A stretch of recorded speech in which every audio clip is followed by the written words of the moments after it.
Amplop Abu-Abu, cerpen karya Kiai Haji Mustofa Bisri. Kejadian ini mula-mula aku anggap biasa. Tapi setelah berulang sampai 5-6 kali, aku jadi kepikiran. Sudah 5-6 kali kejadian itu. Jadi sudah cukup alasan untuk tidak menganggapnya sesuatu yang kebetulan. Di bulan-bulan tertentu, sebagai mubalik, aku harus keliling ke daerah-daerah, memenuhi permintaan mengisi pengajian. Bulan Muharram, bulan Rajab, dan juga bulan Syawal.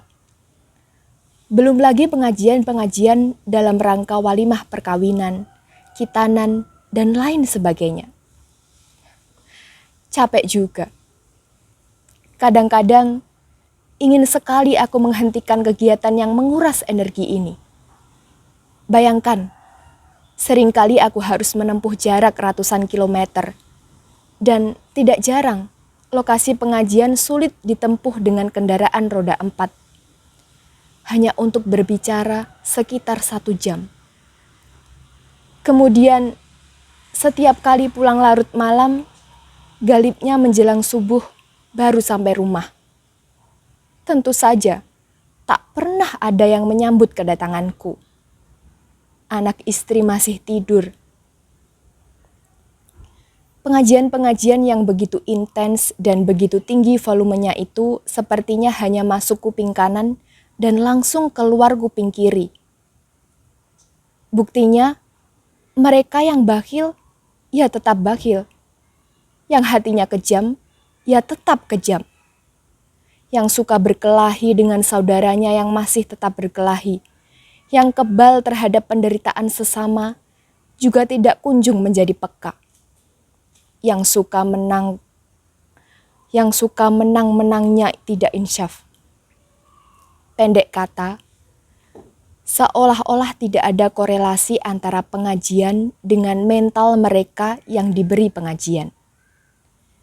Kadang-kadang aku berpikir, apakah masyarakat kita ini suka pengajian hanya seperti hobi saja? Mungkin karena mubalik sering mengemukakan besarnya pahala mendatangi pengajian tanpa lebih jauh menjelaskan makna menghadiri pengajian itu. Jadi, orang menghadiri pengajian sekadar cari pahala.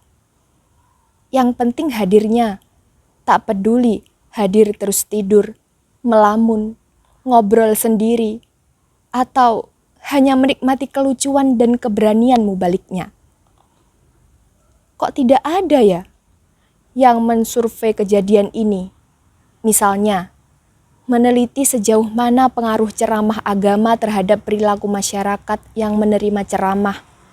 Pengaruh positifnya apa, pengaruh negatifnya apa, dan sejauh mana peranannya dalam memperbaiki mental masyarakat.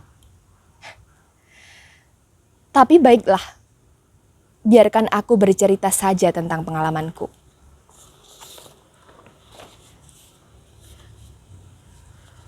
Pada saat itu, sehabis memberi pengajian di suatu desa, ada seseorang yang memberi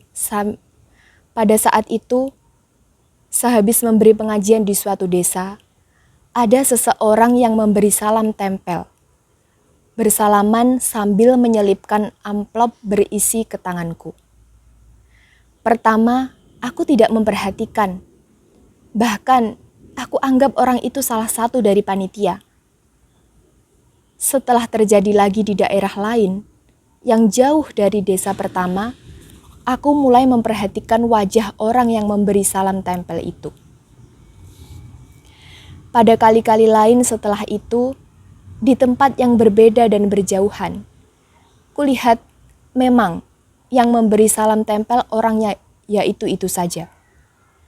Orang yang selalu memakai baju hitam, wajahnya bersih, dan senyumnya yang misterius itu kemudian terus membayang. Dia selalu mengucapkan salam, tersenyum misterius, dan bersalaman sambil menyelipkan amplop, tanpa mengucapkan sepatah kata apapun. Amplopnya selalu sama, buatan sendiri dan berwarna abu-abu. Jenis warna kertas yang aku kira jarang ada di desa-desa. Aku tak habis pikir, bagaimana orang itu bisa selalu ada dalam pengajian yang tempatnya berjauhan. Aku bukanlah mubalik kondang yang setiap tampil di pengajian diberikan pers. Bagaimana orang itu bisa hadir ketika aku mengisi pengajian di sebuah dusun terpencil di Jawa Timur dan hadir pula di pengajian yang dilaksanakan di sebuah desa di ujung Jawa Barat. Lalu hadir pula ketika di luar Jawa. Dari mana dia mendapat informasi? Atau dia selalu membuntutiku? Tidak mungkin. Setiap kali aku mendapat amplop dari mana saja dan dari siapa saja, aku tidak pernah membukanya. Langsung aku berikan kepada istriku. Aku tak ingin hatiku terpengaruh oleh isinya, yang mungkin berbeda-beda satu dengan yang lain. Lalu tumbuh penilaian berbeda terhadap pihak-pihak yang memberi amplop. Apalagi jika kemudian membuatku senang dan selalu mengharap menerima amplop, naudzubillah. Namun setelah 6 kali berjumpa dengan lelaki berpakaian hitam-hitam itu, tiba-tiba aku ingin sekali mengetahui isi amplop-amplopnya yang diselipkan di tanganku setiap usai pengajian-pengajian itu. Bu, kau masih menyimpan amplop-amplop yang kuberikan kepadamu? Aku bertanya kepada istriku. Sebagian masih, jawab istriku. Sebagian sudah saya pakai mengamplopi sumbangan-sumbangan yang kita berikan kepada orang. Coba kau bawa kemari semua. Istriku memandangiku agak heran. Tapi dia beranjak juga mengambil amplop-amplop bekas yang ia simpan rapi di lemari pakaiannya. Banyak juga, pikirku sambil menerima segepok amplop yang disodorkan istriku. Istriku memandangiku penuh tanya. Aku mengacak-acak amplop-amplop itu seperti mencari sesuatu. Ini dia, kataku, membuat istriku tambah heran. Aku menemukan amplop-amplop persegi 4 berwarna abu-abu yang kucari. 5 buah jumlahnya. Loh, yang seperti ini cuma ini, Bu. Hanya 5? Ya nggak tahu, sahut istriku. Memangnya ada berapa? Setahuku ya cuma itu. Aku tidak mengusutnya lebih lanjut. Mungkin justru aku yang lupa menghitung pertemuanku dengan lelaki misterius itu. 5 atau 6 kali. Aku memperhatikan dengan cermat 5 amplop abu-abu itu. Ternyata, di semua amplop itu terdapat tulisan berhuruf Arab kecil-kecil, singkat-singkat, dan masing-masing ada tertera tanggalnya. Ada apa, Pak? Tanya istriku tertarik sambil duduk di sampingku. Kemudian, membaca apa yang tertulis masing-masing amplop secara berurutan sesuai tanggalnya. Aku kaget.